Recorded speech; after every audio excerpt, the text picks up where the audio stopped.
Morning guys, this is Chad with the Conscientious Crusader, and just a beautiful morning out here today. And what I was going to talk today about was making noise while you're hiking. I just stumbled across some turkeys earlier, thought that was great, and then walking down through here and a deer jumped up, kind of scared the hell out of me, and it reminded me of a story. And what people do, they carry a lot of bear repellent, things like that. Anyway, I carry my tin cup on the back on a metal ring, and what that does is it makes a lot of noise. And the same thing too with my water bottle flopping right there. It always makes me think somebody's following me. But when I started packing, what occurred to me is I'm thinking like a soldier. I'm trying to pack tactically, quietly. I'm tying up straps, I'm taping things off, I'm trying to get everything in there, of course get the weight to the top, etc., etc. And I realized that I don't need to do that anymore. Worst thing I need to worry about, of course, what everybody thinks is when you're out in the woods, is bears. Well, bears are not predators, and they're not really the top of the food chain. Here in the Pacific Northwest, what you need to worry about is moose.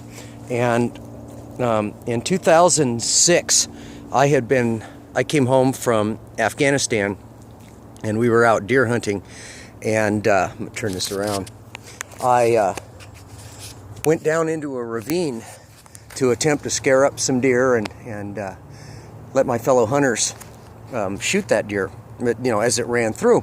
And I get down, I almost didn't take my bow because it was straight downhill, and I had tennis shoes on, and at the last minute I thought, now I'll take my bow just in case. And so I run down there and I stop, and I'm just sitting there looking around, and about 40 yards away, this moose stands up. And not a huge moose. He was 900 to 1,000 pounds. His rack was only about, I don't know, not large, 3 feet across. He's a year or two old, I guess. I don't know how to tell. At any rate, I'm standing there looking at him. He looks at me, puts his head down, and immediately just starts trotting towards me. And I was so stumped. I was just stunned. I didn't know what to do. I was thinking I'll hide behind a couple of green trees. I'll try to shimmy up. There's nothing there. There was a ravine next to me, and I thought I'll jump into the ravine and climb up into the little manhole where the creek comes through. I don't think he could get me in there. And by the time I'd completed this thought, this moose was, 3 feet away from me, and he was standing over my head, and I just took a knee. I just went, oh, I'm dead. I survived Afghanistan. I survived being married to my ex-wife. I survived traffic. I survived the Dominican Republic. And here I am. I'm about to get gored to death by a moose in my own backyard. And he just stopped. And he leaned forward, and he stuck his nose in my face, and he was squinting. And he looked at me, and I don't know how to describe it. I just thought, well, this is it. I wasn't scared. It was just a peaceful feeling. I am about to die. And he backed up, and he just turned and started to walk away. And I raised goats. And if you ever watch goats fight, what they'll do is they'll headbutt, and then they'll back, and they'll turn sideways, and they'll look at you, and they'll get up on their hind legs, they'll tilt their heads down, and they'll slam each other. And I figured that's what that moose was going to do. And when he turned sideways, I pulled back with an arrow, and I just let it go. I put it through his chest. I put another one in, I put it through his side, and he just calmly walked away from me. It really stunned him. And anyway, I put 6 arrows in him, and he walked another 40 yards, 50 yards, almost back to where he was, before he just laid down.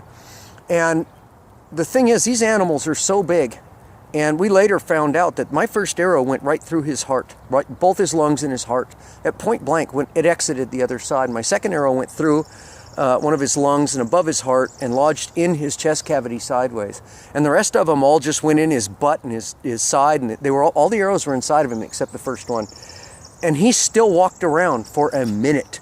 There's nothing you're going to do if you're attacked by an animal like that. Curl up into a ball and hope for the best.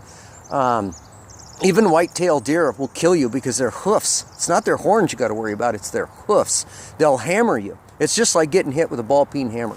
So, at any rate, when you're walking through the woods, don't be tactical. Don't think like a soldier. Rattle, make some noise, talk out loud, sniffle all the time, and just be an ounce of prevention is worth